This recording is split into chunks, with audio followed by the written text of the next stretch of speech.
Vijana kutoka mtaani Kibira hapa Nairobi wamefanya maandamano mapema hii leo wakimsifu waziri wa ugatuzi na mipango Anne Waiguru kwa juhudi zake katika mpango wa vijana wa NYS.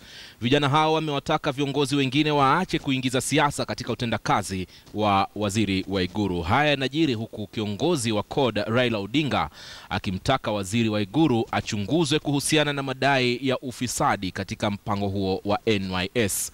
Mashirima Kapombe na maelezo zaidi. Walimiminika kwa mamia kwenye barabara za jiji kwa nyimbo na vifijo. Nia yao ikiwa kumtetea waziri wa ugatuzi na mipango Anne Waiguru dhidi ya shutuma kwamba amepisha ufisadi kwenye mpango wa huduma kwa vijana NYS. Anne Waiguru amefanya kazi yake, lazima heshima yake apate. Kwa hivyo Anne Waiguru juu. Vijana hao wanasema kumekuwa na taarifa zinazopotosha katika baadhi ya vyombo vya habari kuhusu mpango huo wa vijana kitongojini Kibera. We've always been paid. We receive our money every Friday. The toilets are working. The first phase we have 96 toilets. The second phase is 50 toilets, ablution blocks, which is connected into sewer system.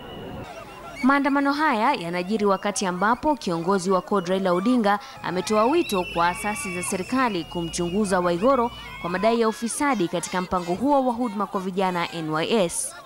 Tumetoka, we don't want siasa in this project.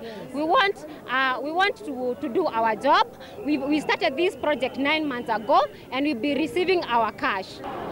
I believe Madam CS Waiguru, she is a front. I can say she's number one because she's performing.